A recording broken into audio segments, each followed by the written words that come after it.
seeing the images, it's really quite beautiful. You can imagine the energy that's there at the moment, and I'm sure a lot of people are quite lured to Iloilo City during the festival.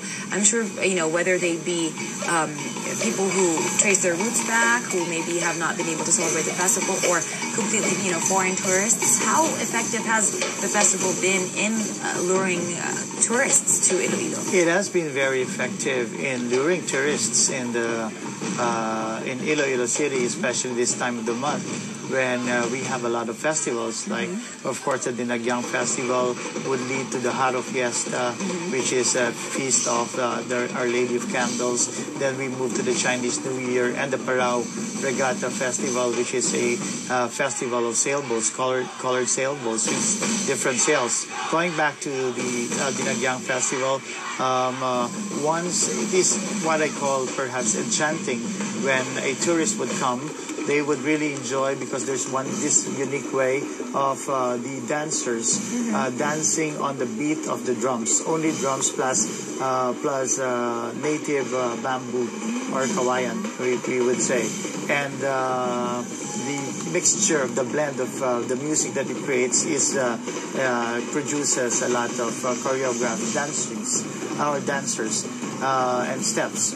So once the foreign tourists would come, they would come again next year, and they would bring some friends or relatives with them. Ends up being some sort of a domino effect. I'm sure the energy is quite captivating, as you mentioned, especially with the colorful costumes, and it's very much a religious and cultural experience for many. Yes, with Dinagyang, meaning revelry or merrymaking, we also give time to the locals and those who would like to do some merrymaking in the afternoon of the Sunday after the competition, where people would flood the streets in the main business district area, and they would just go dancing and enjoy and feel more music. Sadyahan lang, Mayor. Yes, it's such a festival. I think we mentioned the major highlights of the festival. I just want to go through them a little bit. There's the procession, and then you have the Kasadyahan cultural competition. Yes. There's also a food festival. That's great. That's gotten my attention, and I'm sure Rod Cruz's attention over in the other studio. Very quickly, tell us about the food festival and what will be some of the. One thing special with Iloilo City is we have the best food in the country. As a matter of fact, we are even known as the food capital of the Philippines, where food are delicious. It's we have the best seafoods available, and the prices are very cheap and affordable.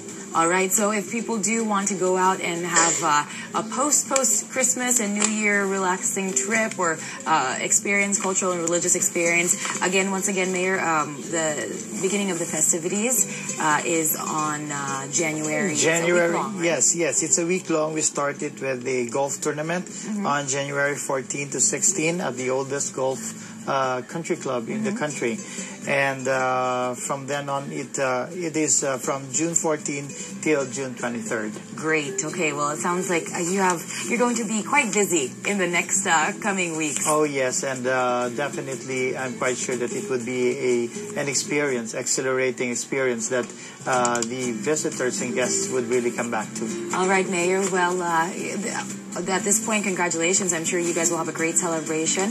Maraming salamat. Salamat gid sa inyong pagbisita sa amon. And halong.